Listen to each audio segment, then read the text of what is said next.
You're listening to a 3CR podcast created in the studios of independent community radio station 3CR in Melbourne, Australia. For more information, go to allthews.3cr.org.au. Evil minds that plot destruction,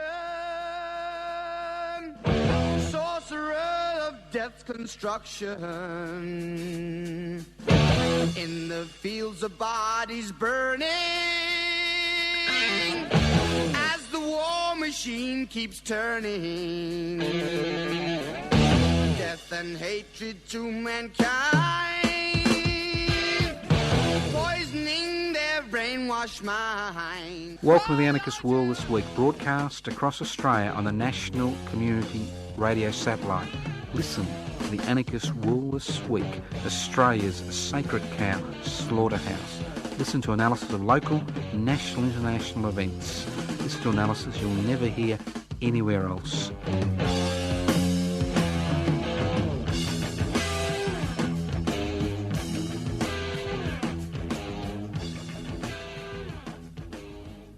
Welcome to the Anarchist World This Week, broadcast across Australia by the Community Radio Network. My name is Joseph Toscano. I'm hosting today's program. Look, Victoria, or the parts of Victoria I'm in, are under Stage 3 COVID-19 lockdown, so I'm not actually able to broadcast from the studio of 3CR in Melbourne. We may have some technical issues. If we do, bear with us. It's unfortunate we're in this situation, but we have to make the best we can. I try to do a live program if I can. Now, if you wonder what anarchy is all about, anarchy without rulers. There's a society without rulers. What are the two things which give rulers the power to determine the lives of billions of people? And it's inequalities in power and wealth. So the anarchist struggle, the struggle to devolve power, that share power, possibly through direct democratic means, and the struggle to share wealth. Very simple concepts, nothing radical about them, basically very conservative concepts that the people on the planet should actually enjoy the bountiful resources we have. Very simple concept, nothing radical about it. Look, I'm interested in looking at today at what's actually happening in the economy. Look, I could make comments about what's happening in the USA or Britain or Afghanistan, but it doesn't really matter. You know, I have no influence. But hopefully here in Australia we have a little bit of influence. And I think what we need to do is we need to look at the current situation, because the end of September is going to bring in some economic hardship and maybe even herald an economic catastrophe in this country. Because the COVID-19 lockdown across the country has had profound implications for the economy, and that means that's a very fancy word for saying the human relationships between people and how people live. That's all the economy is, basically. Now let's look at the workforce. We have 12 million people working in Australia normally. About 1.5 million are usually temporary visa holders from overseas, people on tourist visas, people on short-term visas. So now the temporary workforce, the 1.5 million, most of them are still in Australia. They haven't been able to go home, but they're actually not given any government support. So they're relying on the gig economy. They're slaves for the gig economy in order to survive. And we see people peddling all over the place, delivering food to people, and people working in part-time, insecure work around the country. So that leaves, about 10.5 million Australians who are permanent residents or born here who are in the workforce. Now, 1.3 million are on job seeker. These are official figures. These aren't figures I've plucked from the sky. But 1.3 million are on job seeker. 3.3 million are on job keeper. Even the Treasurer acknowledges that the real unemployment rate is around 13 to 14%, not 7% as we see on the official figures. At the same time, we have 1.4 million Australians who actually went to food bank in May in order to get food. That's 5% of the population. That's 1 in 20. And considering the job seeker allowances are increased to $550 a week, and the job keeper allowance is $750 a week, you can see that although there's been this extra government assistance, there are issues as far as employment is concerned. basically, 50% of the population, that's the working population, who are responsible, for looking after people and financially, are now either unemployed or grossly underemployed. That's 1 in 2. During the Great Depression, the unemployment rate never went above 25% in this country. Now, the dilemma is that because we live in a capitalist society, which is a society based on the principle of private investment for private profit, there are pressures being exerted on the government to actually end the current program for a variety of reasons. And most of that reason is about getting the economy, in inverted commas, restarting and profits flowing back into the pockets of people. So it's a major issue at the end of September if JobSeeker goes back to the pathetic $40 a day and JobKeeper disappears for the majority of Australians. We're going to have an unemployment rate of about 30%, which will have diabolical consequences for people around the country. Not just people who are on social security benefits now, but many people who think they've got a job, who will find that once JobKeeper disappears, that many industries are going to go to the wall, especially many small businesses are going to go to the wall. And if you walk around the cities these days, and especially regional areas, you'll see the number of for lease and for sale signs on the buildings around the place. Now, you've got to remember that a lot of people are also working from home, so at the same time, you'll find that a lot of office spaces are also empty. So I'm painting a picture which is quite miserable. So what we see basically is increasing inequality in the community. Now, increasing inequality means social dislocation. It means protest. It means people not having enough to eat. It means people not having a roof over their heads, which is extraordinary in a country of 25 million people. So how will the state manage increasing inequality during the COVID era? And it has 4 main tactics. The first one is fear. Now, we need to understand that in Australia there is no protection for the individual from the arbitrary exercise of state power. So fear is a great motivating force. Fear of the unknown, fear of the future. So it will play on the idea of fear. Fear of the police, fear of the armed forces, fear of consequences. So you increasing inequality by increasing fear, at the same time militarising your police. And what we've seen even before the COVID-19 crisis was the increased militarisation of police forces across the states in this country. With the deployment of the armed forces to assist, especially in Victoria and other states, to assist the COVID-19 response, we've also got the idea that, the armed forces can be quickly moved from a position of maintaining assistance to control. The next thing is you whip up divisions in the community. Now, a divided community always is a community which is easy to control. We've seen that already. We saw that with the lockdown of the public housing estates in the inner city Melbourne suburbs of Flemington and North Melbourne. We've seen this division which is created in the popular imagination between them and us, those who've got the disease and those of us who haven't got the disease. So fanning division within the community is another way of managing increasing inequality. It makes it much easier for the state to keep control of the situation and maintain the status quo. The next strategy is nationalism. If we can actually divert people's attention to an overseas threat, for example, China, what that does is actually buys the government time.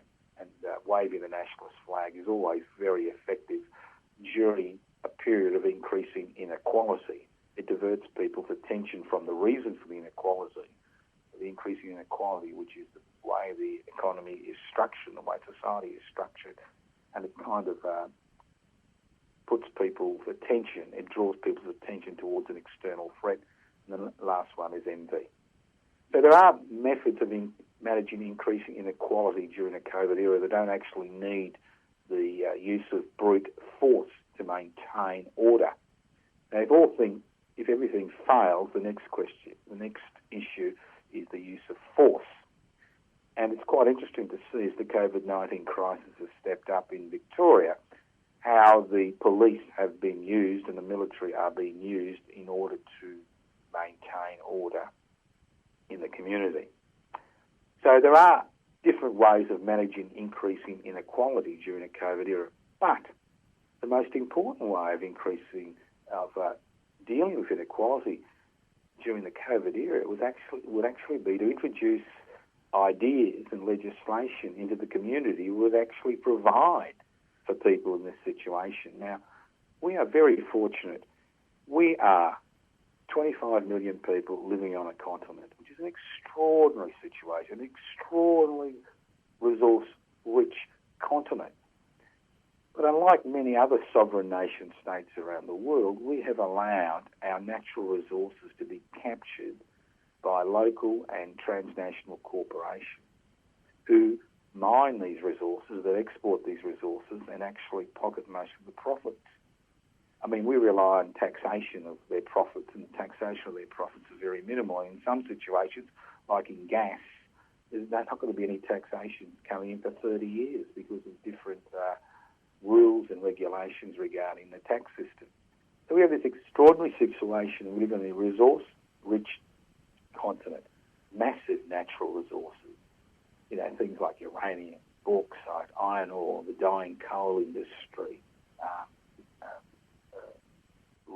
rare minerals, rare sands, diamonds, gold, opals, you name it. We've got all these resources which are basically, in the majority of cases, 95% of the cases, they're controlled by a small number of corporations who are making massive profits while employing very few people. Less than 2.5% of the population are employed in the mining sector, but they're making extraordinary profits. Not much of this profit actually filters back to people.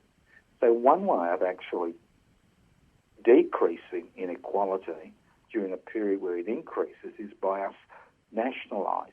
That's right, nationalising our resources, ensuring that the profits that are made go directly to the people.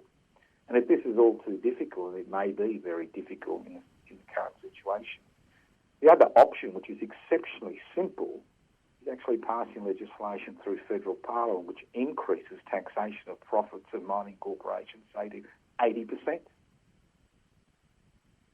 80% instead of 10% or 20% or 5% or nothing in certain situations.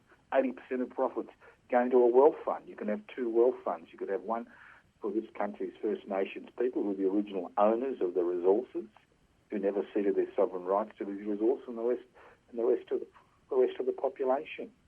So we have to start thinking about who owns our natural resources, how we should exploit them, and where the profits should go, especially in difficult times, because difficult times require difficult answers. And the more difficult the time, the more radical the reform which is needed in order to deal with the situation. And increasing inequality is going to be the major issue during the COVID era. Once the virus is contained, whether it's contained through social distancing or whether it's contained through medication or vaccination, the issue is, what do we do in the interim period? How do we ensure that the economy, which is the population, doesn't go over a cliff at the end of September when job seeker decreases and JobKeeper disappears from the majority of people? So we need to think about who owns our resources, how they're developed, where the profits go. Now, another way of actually accessing resources for the population would be through introduction of new taxes which actually affect the financial sector, because despite what's happening in the real world, the stock market has done relatively well and continues to do relatively well. I mean, it's dropped about 15%, but it should be dropped about 50% because it doesn't reflect the reality. And what's been happening is the creation of money by reserve banks around the place, by quantitative easing. What we've seen is a huge amount of money going into speculative stocks and shares. Now, these stocks and shares are basically free of taxation. In Australia, we have the ridiculous situations where if you actually own a share, you actually get money from the government for owning a share through franking credit. So why don't we look at issues like a 1% stock market turnover tax? Every time a share or a bond or a stock is bought or sold, 1% goes directly to the Treasury. This is a very simple tax. Everything is computerised. It's very simple just to shift 1% of turnover every day into Treasury, and we could raise at least anywhere between $60 to $90 billion a year by a 1% turnover tax on the world stock market. And this would be more than enough money to assist people to decrease inequality during an increasing inequality period during the COVID era. The other option is we could actually use the nationalisation or increased taxation of the mining sector and a 1% turnover tax on the stock market, use those resources to actually fund ways via which people can actually survive without having to work. It's very simple. A universal basic income. A universal basic income was something we were discussing before the COVID-19 crisis, with increasing mechanisation and a decreased use of labour, and where you live in a society where what you can do and what you can't do is totally depends on the type of job you have. Isn't it time that we looked at the concept of a universal basic income? And a universal basic income, which could be financed through a 1% stock market tax and higher taxes on the mining sector, or even nationalisation of the mining sector, would actually act as a cushion against natural disasters, whether it's a virus, whether it's some type of disaster, whether it's increasing greenhouse emissions. Because the dilemma we face as a 21st century society is that we're using a 19th century economic system to deal with the 21st century, where we face increasing threats because of overpopulation, diminishing resources, and increasing CO2 emissions, as well as the domination of the economy by neoliberal principles. It is a period for different thinking. I mean, we can go down the same track time and time again, or we can actually think about things in a different way. I think it's important that we start thinking about alternatives. Now, everything I've raised today is not new. It's difficult to have a new idea with 7 billion people on the planet. It is not new. But these are ideas which have come and gone, which people have tended to brush aside during this neoliberal era, saying that there's no other alternative. You know, there are many alternatives, and we can pursue those alternatives because ultimately, if you live in a sovereign nation state, the resources of that sovereign nation state should belong to the people of that state. They shouldn't belong to a small minority, and they shouldn't belong to people who basically use those resources to enrich themselves while providing very little to the community. I mean, what's the point of having resources if you let other people exploit them and you let other people take them away? Now, many countries in the world, including Norway, have huge wealth funds, and they've built up those wealth funds by actually using their resources and actually saying to corporations, you want to develop these resources? Fine. But we take 80% of the profits, or we take 90% of the profits, which goes into the wealth fund for the future of the people of this sovereign nation state. There's no point having a sovereign nation state if you don't actually own the resources under the ground and use those resources for the benefit of the people that live there, not the benefit of other people who are just there to make a buck. Because what we see with a lot of these companies is they destroy the landscape, make some money, disappear, go into another project. And it's no accident that we have billionaires in this country, and most of the billionaires in this country come from the mining sector. So it is a time for different thinking. It is a time for alternatives. It is a time that we raise issues in a period where it's difficult to come together physically because of the COVID-19 threat. It is a time that we can actually intellectually broaden the debate about options.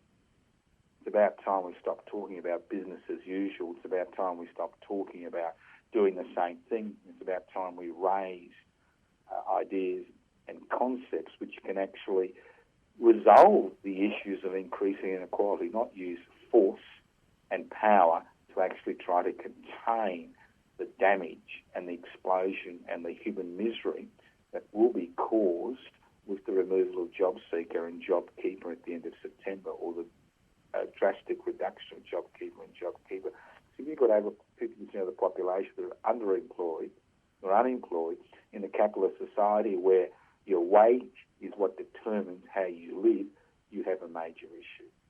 So I think it's time that we looked at this very closely, and that we, as supposedly activists and reformists and radicals and revolutionaries, actually brought across new ideas to the people. If we don't bring new ideas to people regarding the situation, we will find that we'll continue to go down the same path and continue to react to what's around us. It's time we move from reaction to being active in terms of providing alternatives that are realistic, which can be introduced quickly and which can be used to resolve the issue of increasing inequality during the COVID era. I mean, you can use the old-fashioned way of force, militarisation of your police force, the armed forces, to keep people down, or you can actually share the wealth which can be created in this society. We are only 25 million people living on a resource-rich continent. We should be able to deal with any situation that faces us today in the 21st century in this country.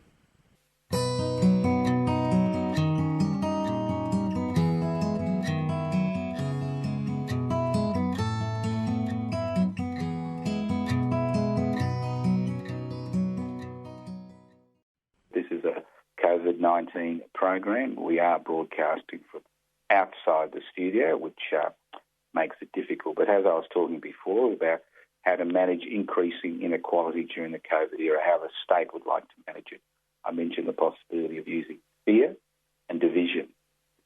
The next tactic, which we've seen over the last few weeks, is nationalism. Now, if we can kind of divide ourselves from the rest of the world and use nationalism and create a new Cold War era, well, this is another way of actually keeping the population occupied during a period of increasing inequality. You know, it's a diversion, and then we have envy. So managing increasing inequality during the COVID era is exceptionally, is going to be the main issue that we face because we live in a capitalist society, one which is based on profit, and because the engines of the profit-making machine have stalled, and because government has stepped in and is assisting the population to survive during this period, as well as try to contain the spread of COVID-19 in the community, we will see the government use fear, division, nationalism and envy as mechanisms via which to manage increasing inequality in our society. And using the words increasing inequality means people having problems accessing the basic necessities of life: food, shelter, security, energy, and the list goes on and on. So what do we propose? What do we propose? And as I said before at the beginning of the program, we live in a society which is exceptionally rich in resources. And what we've done in this country is something that is just extraordinary. We have allowed our natural resources to be owned, exploited by private companies, private corporations, private individuals. And we have done this to create a few jobs.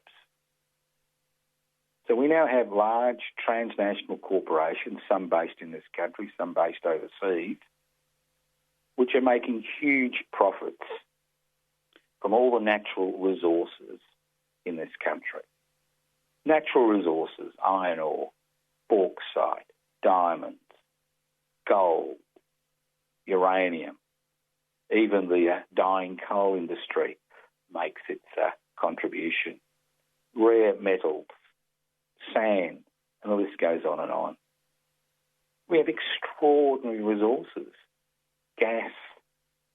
But what is happening in this country is that these resources are not being used for the benefit of the Australian people. And one way, an important way, an essential way that we can tackle this issue is by raising the question of, one, either taxing these organisations, and I'm talking about real taxation, like 80% taxation on profits, because desperate times require desperate measures. Or secondly, we should start a debate about nationalising without compensation. That's right, without compensation, the resources in this country. Why should we be in a position where we have given away our gas resources and don't even have enough gas to power local industry, what's left of it? Just extraordinary. Why should we be paid peppercorn royalties and rely on profits, so-called profits from these organisations? I mean, billionaires aren't created out of nothing. Billionaires in these industries have been created by accumulation of profits which have been made by exploiting these resources. Now, I don't hear anybody in government or in opposition talking about nationalising our resources. Nationalising the resources and using the profits that have been made in order to deal with the problems which we face during COVID-19 and post-COVID-19. For example, I would suggest that we create two wealth funds. One for Indigenous Australians who are the traditional owners of the land, who have not ever ceded sovereignty to the land and the resources of this land, and one for the rest of the population. If we were able to exploit our own natural resources and use the profits that were made to look after the interests of every human being on this continent, we would be the richest sovereign state in the world. And obviously, this requires radical change. But a stopgap measure, as I said before, would be increasing taxation rapidly. Remember what happened to Mr. Rudd, irrespective of his quirks and his personality and his poor relationship with members of his own party.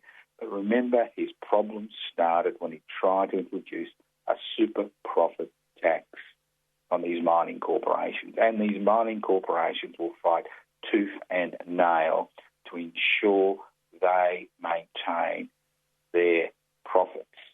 We've seen already that they're coming under increasing pressure, because if you look around, you'll see increased advertisements on social media, on the the legacy media, on the new media, about how good they are, what wonderful things they do for the community, what wonderful things they do for Indigenous Australia. We even have ads now about how gold is used in cancer treatment. Just extraordinary, because they know they've had a really, really, really good run and continue to have a good run. It's extraordinary there is no debate in this country about nationalising the resources that are in the ground in order to benefit the people of this country. No debate. Never any debate. Never any debate. So this is a debate we need to have. Not the recession we need to have that Paul Keating is speaking about, but this is a debate that Rex Connor, good old Rex Connor from the Whitlam government, and I'll talk about that later on, when they were talking about nationalising certain aspects of our mineral resources. Because we're told consistently it's only the private sector that can actually run the mining sector. Or anybody can run the mining sector, whether it's the private sector or the public sector. The problem is, where do the profits go? I mean, if the private sector, is happy with 20% of profits, well, we don't need to nationalise it. But obviously they'll fight tooth and nail. So there are options. What's another option by which we can create some type of economic assistance for people? The other option, as I keep saying, is a 1% tax on stock market. Now, we've seen over the last 5 or 6 weeks the stock market rally. I mean, their rally has nothing to do with the reality on the ground. The rallying is based on the fact there's a lot of created money out there, which has been created out of thin air, which is being funneled back into the stock market. And the fact that we now have a superannuation system where over 40 to 45% of every dollar is invested in the stock market. So 1% stock market tax as the stock market, as each share in stock is bought and sold, would bring in billions of dollars. It's a simple tax. Everything is computerised. It's not hard to collect. 1%, ka-ching, ka-ching, ka-ching. But what are they talking about? Well, they're thinking about how they can actually extract that pound of flesh from us. And they're talking about increasing the goods and services tax to 15%, maybe 20%. And as the states are all now, in unison, I can imagine that being passed relatively quickly. And who does the goods and services tax affect the most? Obviously, people on lower incomes.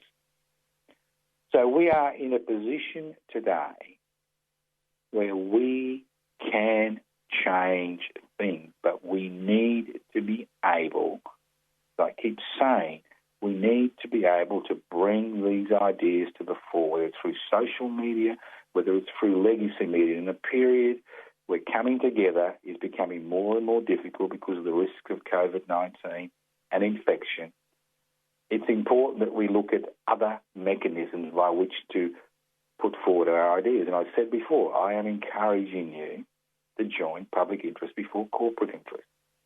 Because public interest before corporate interest is about putting the welfare of the many before the welfare of the few. It's a political organisation which works on the ground as well as in the political circus. That's right, in the parliamentary circus. We need 550 members to be registered a federal political party so that we can raise during election campaigns in between ideas which are not ever raised. Ideas like a universal basic income which can be funded through the nationalisation of our resources, which can be funded by a 1% stock market turnover tax. These are ideas, and ideas about a treaty with this country's First Nations people who've never ceded sovereignty, an idea about expanding the public sector, about introducing competition between the public and private sector by having public organisations which compete directly in an open marketplace with private organisations. I mean, when we saw the privatisation of the Commonwealth Bank caused the big four banks to actually explode in terms of profitability, but more importantly, in terms of the power they have over the financial system, because there is no competition. When you have private corporations competing against each other, there's hardly ever any competition. In a mixed economy, you need public facilities there that compete against private facilities, private organisations, private corporations, in order to provide the best services to each and every one of us. So think about it. You can do it in a number of ways. You can always leave a message on 0439 395 489. You can go to the website, pibci.net, download the application form. You can always write to me at Post Office Box 20, Parkville 3052. Listen to the Anarchist World this week, broadcast across Australia by the Community Radio Network. This program is streaming live on 3cr.org.au. That's 3cr.org.au. The program will be podcast the next few days. Podcast you can access at 3cr.org.au. So it is a period where we are under increasing pressures. It's a period which provides opportunities for change, opportunities to derail the business as usual convoy, which wants to reopen up the economy in the good old way of actually extracting profits from each and every one of us. So think about it. You do have options. While you're alive, you have options. While you've got a little bit of courage, you have options. I mean, talk is easy, very easy. I mean, I've been talking for decades. It's very easy. Much more difficult to organise things on the ground. I'm encouraging you to join public interest or corporate interest. If you're interested, if you want to change direction, you want to take advantage of the situation we find ourselves in, where people are questioning the very basis of our society. They're questioning where we're going. They're frightened about what's happening. They don't understand what the future holds for them and their children. Let's move on. Now, you've seen the release of the letters between the former Governor-General, Mr Kerr, and the Secretary to Queen Lizzie regarding the dismissal of the Labor government, the Whitlam-led Labor government, on the 11th of November 1975. Now, I'd like to look at a few things here, because I think it raises a few very important things, why they found themselves in that position. Now, let's not forget the Whitlam Labor government was not an aberration. The radical policy, the reformist policies which were introduced by the Whitlam Labor government were introduced because of protest and activity in the community in the late 60s and early 70s, where people wanted change. People wanted change. It's no accident the slogan which saw the Whitlam Labor government elected in 1972, I think it was it's time. And let's not forget, this is the most reviled government since Federation.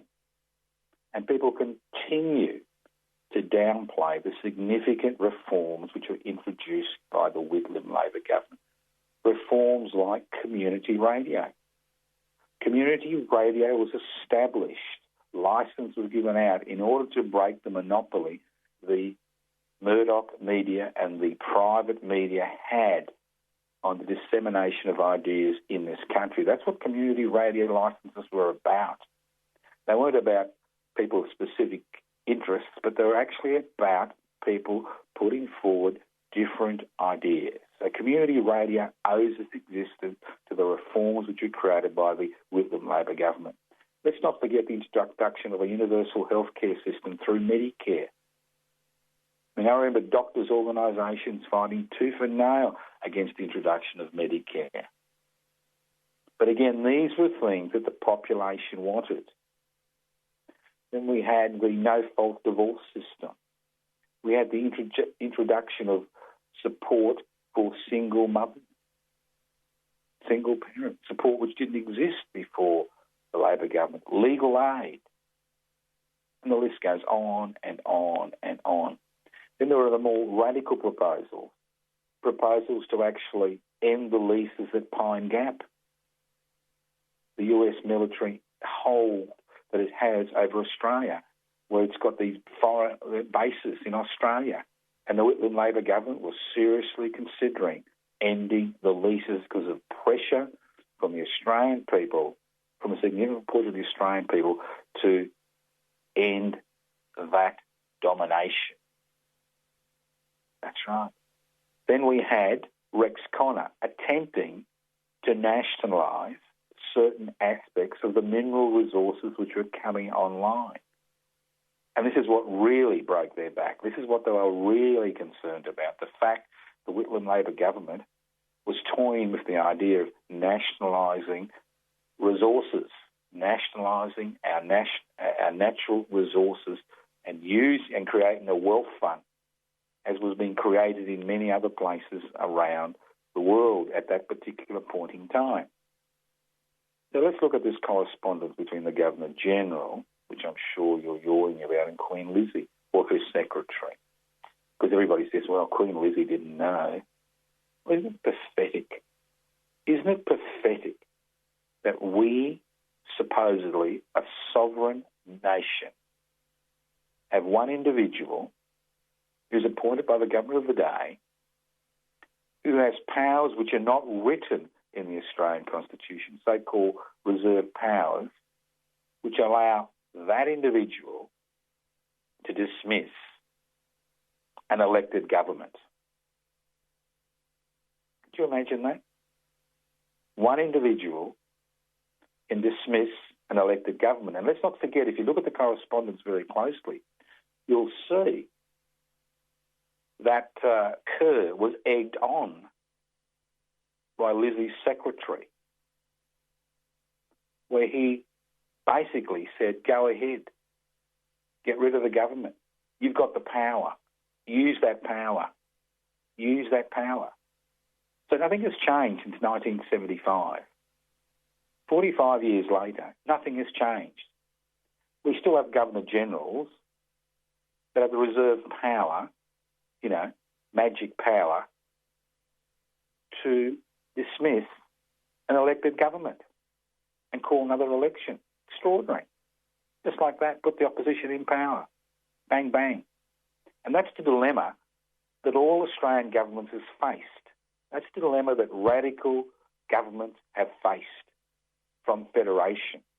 The fact that if they try to introduce radical reforms through legislation, there are mechanisms by which that government can be removed from power. And that is the danger. And that's what the letters highlight, the fact that this can happen again and again and again. If a government wishes to nationalise this country's resources, to deal with the coming economic catastrophe, take desperate measures to deal with desperate times, we have a political system which allows an individual to actually dismiss that legally elected government. That is the danger we face today. That is the danger that any legally elected government faces in Australia today that wants to pursue a reform agenda, that wants to ensure that this country's resources are used for the benefit of the people of this country, the First Nations people and the rest of us. This is what these letters highlight, the fact that there is this mechanism in our Constitution, so-called reserved powers, which I'll repeat again, allow an individual to dismiss a government because they are unhappy with the direction that government is travelling. And they were very unhappy with the Whitlam-led Labor government. It was questioning the need for US bases on Australian soil and was discussing the possibility of ending their leases and asking them to leave. And it was unhappy about the fact that private organisations were monopolising the exploration and development of our resources from their own profits, and no profits were going to the people of this country. So think about it. It all ties in together. This is what we need to remember, is things don't happen in a vacuum. They tie in. And that's what the papers, COVID-19, increasing, how to manage increasing inequality in the community, they all tie in. And if we have a political system which allows an individual to stop change, then we have a problem. Now, there was a big mistake made in 1975, and I was part of that movement, not the mistake. There was a push to actually take to the streets, which people did, and actually occupy the streets. And at that particular point in time, on the 11th of November 1975, the Australian military had been put on alert to come in and disperse people involved in protest. Because why should we allow a legally elected government to be removed from office by one individual? And if you have the time to look at those 1,200 letters, you'll see how gossamer thin the excuses were to remove the Whitlam Labor government from office. And remember, it's not just the Whitlam Labor government from office that was removed. It was the Australian people who were removed from office, because it was us during that period in the late 60s and early 70s who are the spearhead of that push for radical reform in this country. After 2 decades of Menzies conservative rule, it was time for change. And in 2020, we face the same issue. Not because of the COVID-19 crisis. It is time for change. Time for economic change, time for social change, time for political change, time for cultural change. Now is the time to change. Although we cannot mix on the streets without consequences, we can get involved in the discussion of ideas on how to solve these issues. No more business as usual. No more business as usual. Now is the time that we must not progress with business as usual. Now is the time that we need to look at alternatives. As I said before, alternatives like a 1% stock market turnover tax, alternatives like a 80% tax on multinational corporations who own mining resources in this country.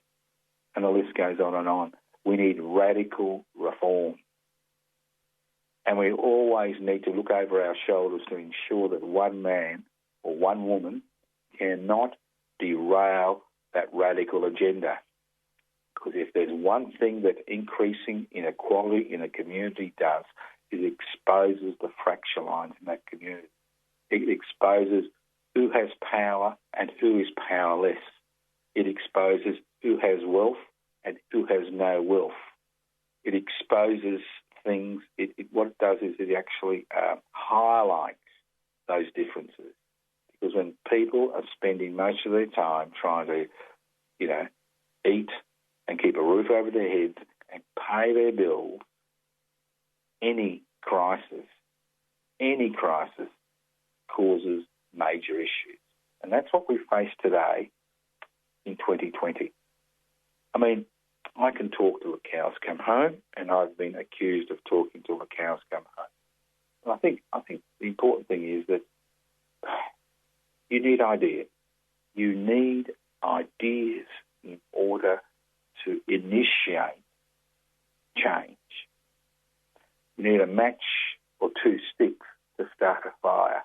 You can't start a fire without lightning or a match or 2 sticks. You can't start the struggle for political reform or radical reform or revolutionary change without ideas. Not ideas based on what somebody's written, but ideas based on the practical reality that we face here and now as individuals and as part of the community. It's about ideas, and we need to be able to raise these ideas irrespective of the blowback. Now, the most powerful forces in this country is not the government of the day, not the Australian military, but the most powerful force in this country are multinational and transnational corporations. And the most powerful members of this corporate family are those that own and exploit and profit from the mineral resources that we theoretically own as a people in the Commonwealth of Australia. These are powerful forces, and we have seen them over and over again derail attempts by Australians to share in that wealth, whether it's what happened during the Whitlam era, when nationalisation of mineral resources was on the national agenda, whether it's what happened when Rudd introduced a super profit tax over a decade ago, or attempted to introduce super profits tax. We can see how powerful these organisations are.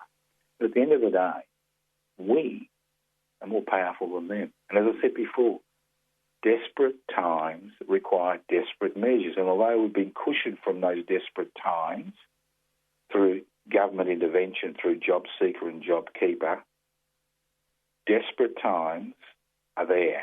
And we will have to face that desperate time, and we will have to raise ideas about how to deal with that situation. Because when 50% of the population is underemployed, or unemployed, you've got a problem. And you've got a problem when people think it's going to be business as usual. People think the economy is going to rebound. People think the banks are going to be kind to you for the rest of your life. It doesn't work that way. I mean, I'm still getting bills, and I'm sure you're still getting bills.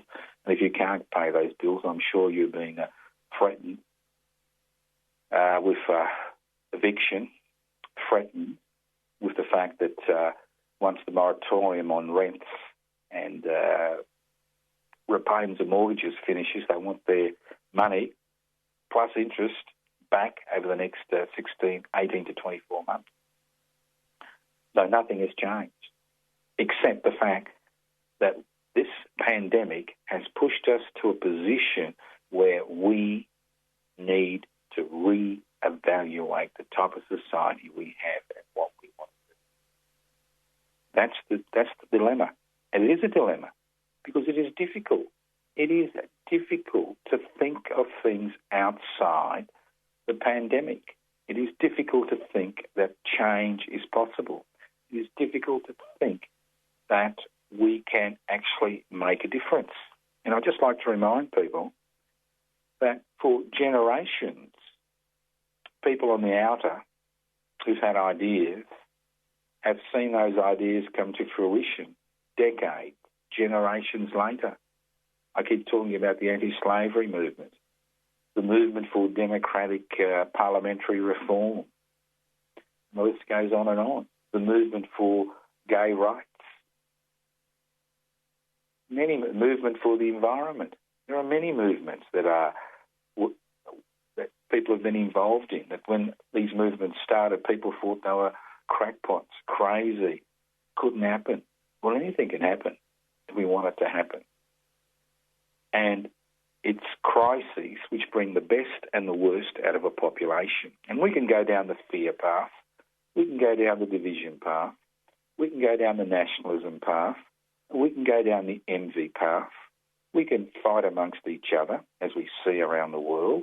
But we don't have to go down those paths. We can be managed by the state in various ways. We can see our inalienable rights and liberties being removed and doing nothing about it. But we do have options. And as human beings, we do have options. We don't have to go down those paths. We don't have to be herded into those corrals like animals, waiting to be slaughtered. We don't need to do that. We can create our own paths. We can actually look at the society we have. We can actually look at what changes are needed. We can actually begin that struggle to make those changes. So if there's one thing I'm asking you to do over the next few months, is not be cowed by the pandemic. It doesn't matter how extensive it spreads. The fact is that sooner or later, as all human populations, will come out the other side. But will we come out the other side the same? Or will we be different? Will this pandemic give us the impetus to look at major reforms that need to be made in this country? Because I'm sick and tired of seeing the growing inequality that exists in the society. I'm sick and tired of seeing the destruction of the trade union movement. I'm sick and tired of seeing governments at all levels, push a privatisation, deregulation, corporatisation agenda. I'm sick of it because they say, well, there's nothing else. Well, there are other ways that we can actually overcome these situations. There are many other ways we can. Now, you've been listening to The Anarchist World this week. Now, as I said before, people in Victoria are feeling the brunt and people in New South Wales are feeling the brunt currently. Obviously, there were major mistakes made in the containment policy by the Victorian government. And we're now paying the consequences of that save a penny and spend a pound philosophy, which comes from outsourcing government responsibilities to private organisations.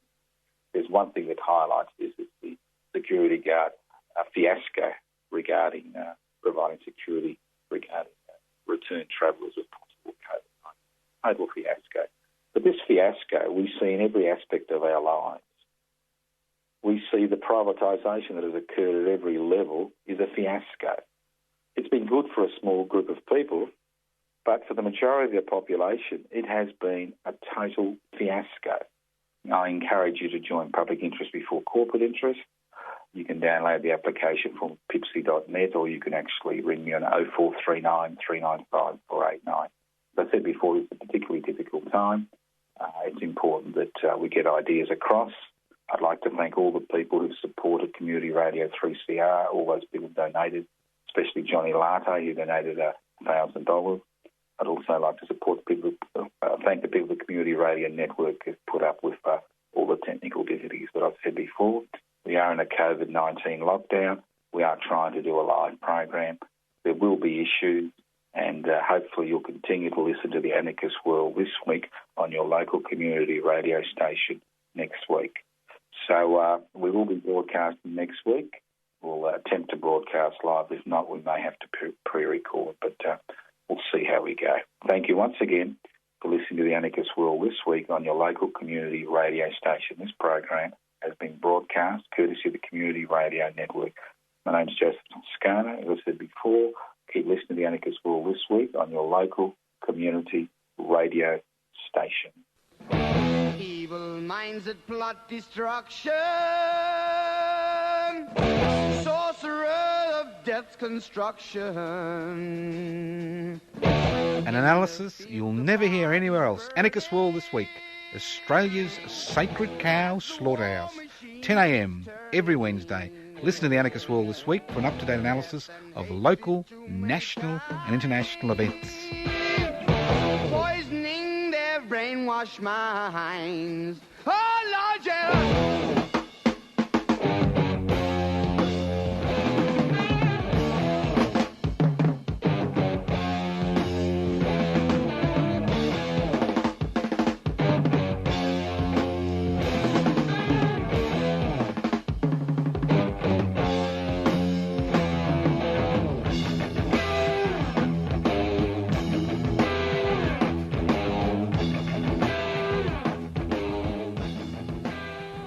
You've been listening to a 3CR podcast produced in the studios of independent community radio station 3CR in Melbourne, Australia. For more information, go to allthews.3cr.org.au.